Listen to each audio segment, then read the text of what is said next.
भाई रामानंद गिरी लिखते हैं कि एक बार आप होटल अजय में प्रेमीजनों से घिरे बैठे थे। धीरे धीरे कम ही लोग आपके पास बैठ कर रह गए। उसी समय मैं आपके सामने आकर बैठ गया। आपने मेरी तरफ मुखातिब होकर कहा, टेलीफोन की नौकरी अच्छी होती है, अपना काम किया घर आया, न किसी से कुछ लेना है न देना है, जो ले सो ले, हमसे क्या मतलब। यह सुनकर मुझे आश्चर्य लगा कि मैंने टेलीफोन देखा भी नहीं है, उसमें नौकरी क्या करूँगा। मेरे विचार में ही ऐसा नहीं था। कुछ ही महीने बाद दिल्ली टेलीफोन जेई नौकरी का विज्ञापन मालूम हुआ, जिसमें साथ के कुछ लोग आवेदन कर रहे थे। मैंने भी अपनी आयु सीमा को ध्यान में रखकर आवेदन कर दिया और कुछ समय बाद उसमें चयन भी हो गया। इसके बाद बॉम्बे में ट्रेनिंग वास्ते आदेश भी आ गया। फिर मैंने जाकर मिर्ज़ापुर में पूज्य बाबूजी से बतलाया। ऐसा लगा कि उनको पहले से ही सब मालूम है। आपने कहा कि बॉम्बे में ट्रेनिंग के लिए हॉस्टल है, जिसमें कैंटीन भी है, उसी में नाश्ता एवं खाने की व्यवस्था है। तुम्हें जो ट्रेनिंग में स्टाइपेंड मिलेगा, उसमें तुम्हारे खाने पीने रहने की को खर्च चल जाएगा, 10-20 रुपये बच भी जाएगा। फिर भी यदि पैसे की ज़रूरत पड़ेगी तो मैं मनी ऑर्डर से भेज दूँगा। इसके पूर्व न मैं कभी बॉम्बे गया था, न वहाँ की कोई जानकारी ही थी। मैं हॉस्टल बनारस लौट आया। ट्रेनिंग में जाने के 3-4 दिन पहले तक बॉम्बे जाने के लिए मेरे पास न तो पैसे ही थे, न कोई तैयारी ही। मुझे कोई चिंता भी नहीं थी और मेरे मन में ऐसा विश्वास था कि सब काम समय से ठीक हो जाएगा। उन्हीं दिनों चौबे जी को मिर्ज़ापुर जाना हुआ और वहाँ से आकर हॉस्टल में मुझसे कहा, बाबूजी ने कहा है कि गिरी जी को बॉम्बे ट्रेनिंग में जाना है, उनके पास पैसे नहीं हैं। मेरे पास यही 140 रुपये हैं, ले जाकर उनको दे देवें, इसी में सब काम चल जाएगा। यह सुनकर मुझे याद आया कि मेरे पास तो न सचमुच पैसे नहीं हैं। मन भर गया। फिर भी मुझे बार बार उठाने वाले की सहज निस्वार्थ करुणा का मूल्य समझ में नहीं आया। मेरे जीवन यात्रा की सुख सुविधा के लिए जो पर्याप्त था, वह सब ऐसे सहर्ष करते जा रहे थे जैसे हमारे ऋणी हों और सब पूरा कर देना चाहते हों।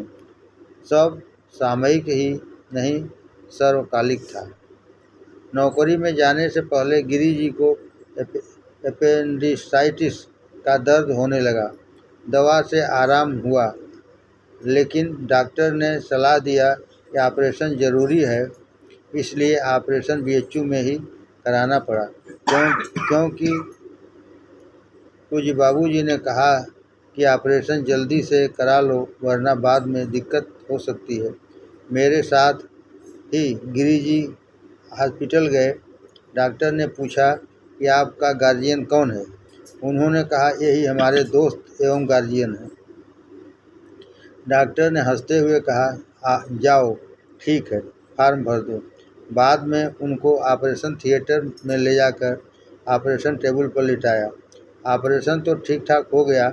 ऑपरेशन के दूसरे दिन स्टूडेंट वार्ड में सभी मरीज बाहर टहलते घूमते चले गए तथा ये अकेले वार्ड में थे। अभी ग्लूकोज आदि चढ़ भी रहा था। अचानक इनके पेट में ऑपरेशन की जगह बहुत तेज दर्द होने लगा। वार्ड में कोई भी नहीं था, कोई तरकीब नज़र नहीं आ रहा था। उसी समय अचानक सिरहाने की खिड़की से बहुत तेज पूज्य बाबूजी की आवाज़ आई, का हो गिरी। पूरा हाल आवाज़ से गूंज उठा। लेटे लेटे ही एक खिड़की की तरफ खोजने लगे कि बाबूजी कहाँ हैं, कहाँ से आवाज़ आई। माथे पर पसीना आ गया, धड़कन बढ़ गई। सारा दर्द उसी आवाज़ के साथ ही गायब हो गया।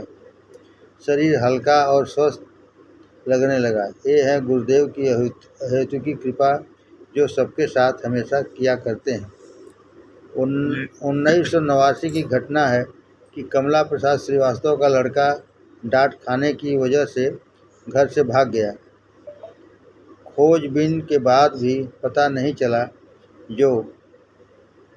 तो बाबूजी को सूचना भेजी गई। तब बाबूजी ने कहा कि लड़का बड़े शहर में है और ठीक है, ढूंढने पर नहीं मिलेगा और वह स्वतः आ जाएगा। ठीक 15वें दिन उसका पत्र आया, जिस पर लगी मुहर देखकर इनका बड़ा लड़का एवं उसका दोस्त उसे लेने बनारस गए। इन दोनों को देखकर वह छिप गया और रात 11 बजे स्वयं घर आ गया। श्री बालकृष्ण श्रीवास्तव लिखते हैं कि मेरे छोटे भाई अरविंद पप्पू की शादी के बारात में लखनऊ पूज्य सुंदरलाल जी के यहाँ जाना था। इसके पूर्व मैं पूज्य बाबूजी के यहाँ पहुँचा। वह कहे कि 2 गैस शादी में लेते जाना। मैंने सबके मना करने के बावजूद 2 गैस लेकर गया। वहाँ पर द्वाराचार के पश्चात आंधी पानी आई और बिजली गुल हो गई। फिर सारा काम उसी गैस से प्रतिपादित किया गया। धन्य है गुरुदेव एवं उनकी महिमा। श्रीमती मनोरमा शर्मा रामनगर से लिखती हैं कि एक बार कार्तिक माह में बाबूजी रामनगर पधारे। काफ़ी दिनों के बाद बाबूजी का दर्शन मिला और मुझे रुलाई आने लगी। मैं बाबूजी का पैर पकड़कर रोती रही तो मेरी सास मुझे डांटने लगी तथा बाबूजी ने कहा, मावा तू इनके मत डांटा, ये अपने शंकर जी के खातिर रोवत हैं। मुझे आश्चर्य हुआ कि बाबूजी अपने को शंकर जी बता रहे हैं। बाबूजी ने अप्रत्यक्ष रूप से मुझे बताया कि वे दोनों शंकर पार्वती के अवतार हैं। 1983 की बात है। मैं अपने घर में सुबह पूजा के बाद लेटी थी तो ऐसा लगा कि कोई मेरा पैर दबा रहा है। जब मैंने ध्यान से देखा तो लगा कि जैसे लाला जी हैं। मेरा शरीर एकदम हल्का हो गया। मिर्ज़ापुर आने पर बाबूजी से बताई तो बाबूजी कुछ नहीं बोले। एक दिन पूजा के बाद बाबूजी भजन गाने लगे। भक्तों ने डाला ऐसा फंदा, आप बने प्रभु नाई नंदा, प्रेम से चरण दबाए भगवान भक्त के बस में। भाई डॉक्टर आरवी सिंह पूज्य बाबूजी के हालात के विषय में लिखते हैं, हरि अनंत हरि कथा अनंता हमारे परम पूज्य बाबूजी के विषय में अक्षरशः सही है। परम पूज्य बाबूजी अंतर्यामी थे। आगंतुक के प्रभु निवास में प्रवेश करते ही उसकी मन स्थिति एवं भाव को जानते हुए आगंतुक को मदद एवं सुझाव दे दिया करते थे। उनमें अपने स्थान से ही दूसरों तक पहुंचने एवं मदद करने की भी क्षमता थी। सत्संगी डॉक्टर नंदलाल एक बार बीमार पड़े एवं अत्यधिक और अस्वस्थ हो गए तथा उनको वाराणसी में रामकृष्ण मिशन अस्पताल में भर्ती करवाया गया। वहाँ के डॉक्टर उनकी स्थिति देखकर हाथ खड़े कर लिए। वाराणसी जाने के पूर्व मैं पूज्य बाबूजी के पास आया तो आपने कहा, डॉक्टर नंदलाल से जाके कह दी है कि हम उनके देखत हुई। मैं बनारस जाकर पूज्य बाबूजी की बात को डॉक्टर नंदलाल राय से कह दिया। उसी दिन से उनके स्वास्थ्य में सुधार शुरू हो गया और वो धीरे धीरे स्वस्थ हो गए। अस्पताल के डॉक्टर भी कहने लगे कि इनके ऊपर कोई दैवी कृपा का प्रभाव है। एक बार मैं पूज्य बाबूजी को दिखाने उदयवीर के साथ BHU गया था। वहाँ से वापसी में कैंट स्टेशन पहुंचकर महानगरी एक्सप्रेस में बैठ गया। कुछ देर में हरा सिग्नल हो गया मैं गाड़ी के दरवाजे पर पहुंचकर उदयवीर के आने का इंतजार कर रहा था। हरे सिग्नल के बावजूद भी गाड़ी खड़ी रही तथा 20 मिनट बाद उनके पायदान पर पैर रखते ही गाड़ी चल दी। परम पूज्य के सानिध्य में आने के पश्चात मैं शनैः शनैः अंतर्मुखी होता गया। मैं प्रयागराज जाने के पूर्व सदैव आपके दर्शनार्थ प्रभुवर निवास जाता था। उनके समक्ष बैठते ही ध्यानस्थ हो जाता था तथा गाड़ी के समय का कभी कोई ख्याल ही नहीं आता। ध्यान की क्रिया पूर्ण होने पर उनके आदेश के पश्चात जब भी मैं स्टेशन पहुंचता, गाड़ी सदैव ही मुझे मिल जाती थी। वही वाक़ियात हर सत्संगी भाई बहनों के साथ होती थी। जाने के पहले आप पूछते थे किस साधन से जाना है। अगर वह कहते कि जाओ तो साधन तुरंत मिल जाता। अगर उनके आज्ञा के विरुद्ध कोई जाता तो साधन भी नहीं मिलता और रास्ते में काफ़ी परेशानी भी होती। मैं हमेशा शाम को पूज्य बाबूजी के दर्शनार्थ जाता रहा, लेकिन आपके निर्वाण के कुछ दिन पहले मेरी माताजी को प्रयागराज में हार्ट अटैक हो गया और आईसीयू में भर्ती हो गई, जिसकी वजह से कुछ दिनों तक वियोग रहा। आपने किसी सत्संगी भाई से कहा, डॉक्टर साहब अपनी माई के देख रेख में फंस गईलन, अब हमके के देख। लेकिन उनकी दया कृपा से अंतिम समय में हॉस्पिटल में पहुंच गया, जबकि अन्य वरिष्ठ सत्संगी भाई वंचित रह गए। गुरुदेव की कृपा मुझ पर अंतिम क्षण तक बनी रही। आपके पर्दा करने के बाद भी आपकी दया कृपा तथा भक्तजनों के ऊपर हमेशा बरसती रहती है। 1997 की घटना है कि श्री कृष्ण मुरारी पांडे हमारी छोटी बहू को शादी के पहले पूज्य गुरुदेव से मिलने वास्ते मिर्ज़ापुर गए।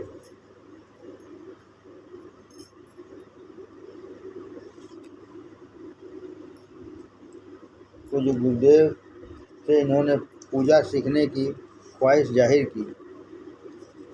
पूज्य गुरुदेव मुरारी पांडे से कहा कि इनको वाराणसी चौबे जी के पास ले जाओ, वहीं पूजा बतलाएंगे। वे वहां से आने के बाद मेरे पास लिवा कर आए। मैं पूज्य गुरुदेव के आज्ञा को स्वीकार करके पूजा बतलाई। पूजा सीखने के बाद जब ये अपने घर वापस झिलवनिया गोपालगंज बिहार गई तो मुझको पत्र लिखने लगी। पत्र पढ़ने के बाद मुझे लगा कि ऐसी बहू खोजने से भी नहीं मिलेगी। हाइट वगैरह सब मैचिंग। मैंने खुद मुरारी पांडे से शादी के वास्ते प्रपोज किया, लेकिन मेरी एक शर्त थी कि यह शादी पूज्य गुरुदेव के निवास मिर्ज़ापुर से हो। इसके लिए पहले ही मैंने पूज्य गुरुदेव से अनुमति ले ली थी। वह राजी हो गए थे, लेकिन उनकी एक शर्त थी कि शादी में केवल भंडारे में भोजन बनाने वाले ही लोग शरीक होंगे। बाद में बबलू के कहने पर कुछ रिश्तेदारों को भी शरीक होने की आज्ञा दे दी। यह सब शर्त छोटी बहू के घर वालों को मंजूर हो गई। शादी की तारीख 8/5/1997 निश्चित हुई। उसी दिन मैं पूरे परिवार एवं रिश्तेदार सहित मिर्ज़ापुर पहुंचा। पूज्य बाबूजी ने अपने दरवाजे पर खड़े होकर बारात की अगवानी की। लड़की पक्ष नीचे एवं लड़का पक्ष ऊपर रहकर शादी के रस्म रिवाज को पूरा किया। शादी का कार्यक्रम छत पर ही संपन्न हुआ। जयमाला का कार्यक्रम एवं वीडियोग्राफी भी हुआ। लाख परेशानी के बावजूद वह लोग गोपालगंज से मिर्ज़ापुर पहुंचकर शादी के कार्यक्रम को संपन्न किए तथा पूज्य गुरुदेव ने सब खाने पीने का खर्च वहन किया। इस तरीके से पूज्य गुरुदेव के संरक्षण एवं छत्रछाया में गुरुधाम में ही हमारे छोटे पुत्र प्रेम सागर एवं सुनीता छोटी बहू की शादी संपन्न हुई। उसके पहले बड़े लड़के नित्यानंद जी की शादी काफ़ी धूमधाम से हुई थी। उसमें भी पूज्य गुरुदेव एवं पूज्य रघुवीर प्रसाद शिरकत किए थे। श्री आर सी पटेल लिखते हैं, मैं बाबूजी के मकान में अपनी पहली पोस्टिंग के दौरान रहता था। सन 1987 में 15 अक्टूबर की बात है।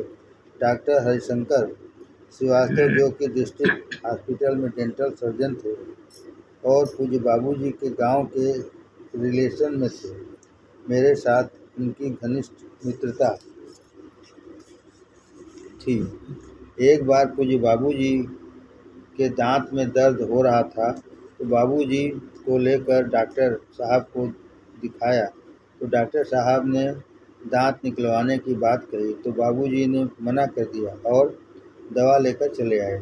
डॉक्टर साहब के लड़के सौरभ की नैनीताल में सैनिक स्कूल में परीक्षा थी तो डॉक्टर साहब बाबूजी के घर पर आए और मुझसे कहने लगे कि पटेल साहब, विंध्याचल चलना है और माँ का दर्शन करना है।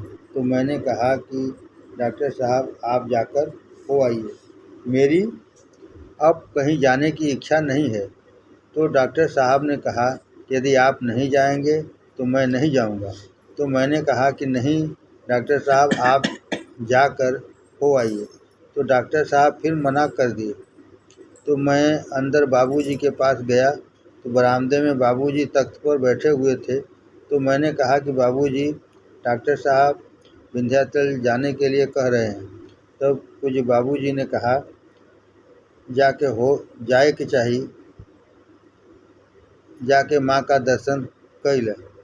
तब मैं बाबूजी का चरण स्पर्श करके बाहर आया और डॉक्टर साहब से कहा, चलिए डॉक्टर साहब, बाबूजी ने कहा कि माँ का दर्शन कराइए। तो मैं अपनी साइकिल से और डॉक्टर साहब अपनी प्रिया स्कूटर से अपने दोनों बच्चों एवं पत्नी के साथ गए। जब विंध्याचल माँ के दर्शन हेतु नारियल एवं माला फूल लेकर हम लोग माँ के धाम में पहुँचे तो पहले डॉक्टर साहब, बीच में उनके 2 बच्चे, उसके बाद उनकी पत्नी तथा सबसे पीछे मैं था। जब डॉक्टर साहब परिवार सहित दर्शन करके आगे बढ़े तो अंत में मैं दर्शन करने पहुंचा तो देखता हूं कि मूर्ति गायब हो गई और पूज्य बाबूजी छड़ी लिए हुए टोपी लगाए बैठे हैं और एक पैर माँ विंध्यवासिनी और एक पैर हनुमान जी दबा रहे हैं। इसी बीच में माँ विंध्यवासिनी उठी और मुझे एक तमाचा जड़ दिया। तो मैंने कहा कि माँ, आपके दरबार में लाखों लोग दर्शन करने आ रहे हैं तो मैं भी चला आया। तो माँ ने कहा कि जो बेवकूफ़ हैं वो आ रहे हैं, उन्हें आने दो, तुम्हें यहाँ आने की क्या ज़रूरत पड़ी थी?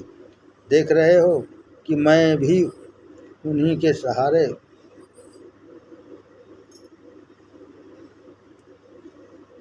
पड़ी हूँ। अब तुम्हें यहाँ आने की ज़रूरत नहीं है। जब माँ ने मुझे थप्पड़ मारा तो मैं मंदिर में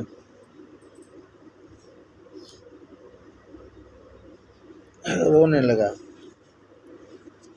और प्रेमाश्रु बहने लगे। तो डॉक्टर साहब ने कहा कि पटेल साहब, क्या हुआ? तो मैंने कहा, कुछ नहीं। डॉक्टर साहब, चलिए, लेकिन जो आनंद उस समय माँ के दरबार में आया उसका वर्णन करना मुश्किल है।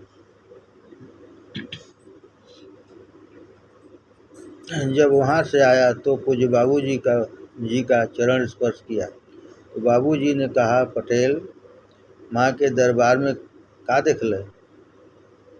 तब मैंने कहा कि वहाँ पर तो आप ही विराजमान थे। इतना सुनते ही बाबूजी तुरंत टॉपिक बदलकर बात करने लगे और कहे, ये सब होता रहता है। बाबूजी की महिमा अपरंपार है।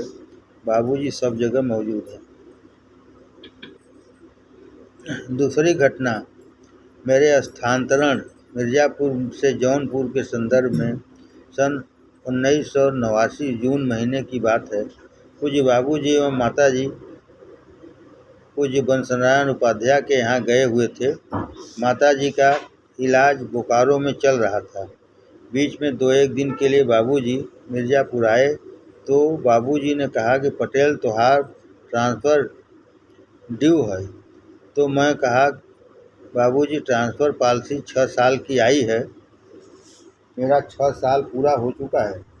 तब बाबूजी ने कहा कि तब तोहार ट्रांसफ़र होई, कहाँ जाना चाहते हैं? तब बाबूजी से मैंने कहा कि अब कोई इच्छा नहीं है, जहाँ हो जाएगा चला जाऊँगा। वैसे जौनपुर नज़दीक है, अगर हो जाए तो बहुत अच्छा है। तो बाबूजी कुछ नहीं बोले और बोकारो चले गए। मैं ऑफिस गया तो हमारे बड़े साहब ने कहा कि हमारे परम प्रिय मित्र श्री जगदीश प्रसाद साहब हैं, वहाँ जहाँ जाना चाहते हो उनसे मिलकर करवा लो। तो दूसरे दिन बस से वाराणसी जाकर श्री जगदीश प्रसाद साहब से मिला और कहा कि साहब श्री कृष्ण कुमार साहब आपके पास भेजे हैं और कहे हैं कि आपसे मिलकर जहाँ ट्रांसफ़र करवाना चाहो तो करवा लो। तो साहब मैं जौनपुर जाना चाहता हूँ, मेरा जौनपुर कर दीजिए, क्योंकि जौनपुर मेरे गांव से नज़दीक है। साहब ने कहा जौनपुर के लिए 3 नाम आए हैं और सबने 500 रुपये जमा किए हैं, आप भी जमा कर दीजिए तो मैं आपका भी नाम जौनपुर के लिए डाल दूँ।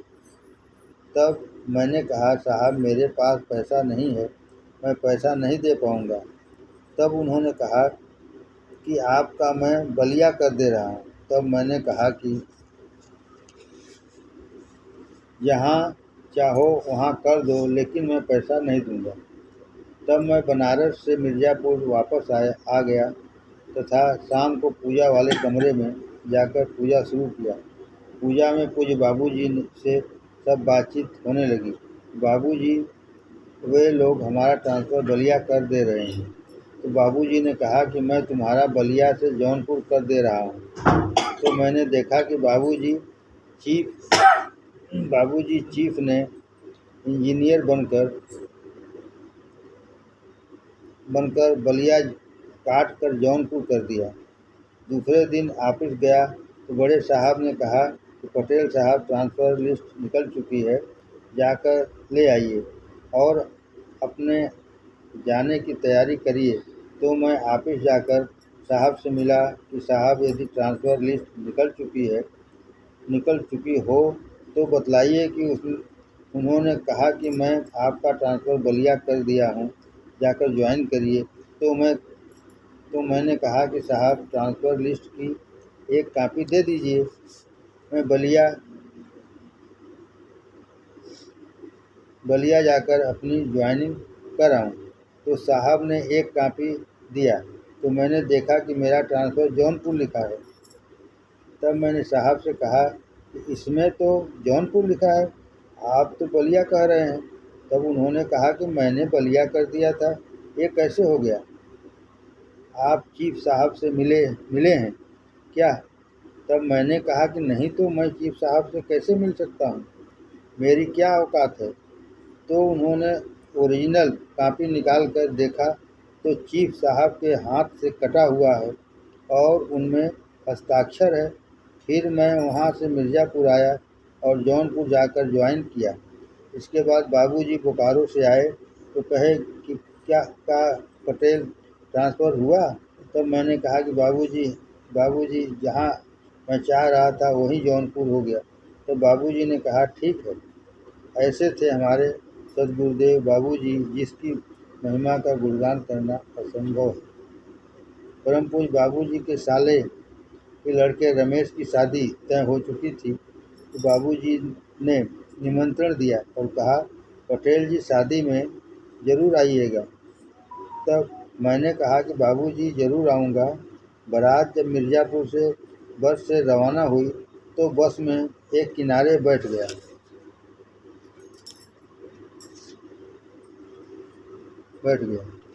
जब बस जाने लगी तो मैं बाबूजी के ध्यान में लगा रहा। तो बाबूजी ने कहा कि पटेल तू मेरे किस रूप को देखना चाहते हो? जितने रूप ब्रह्मांड में हैं वो सब मेरा ही है।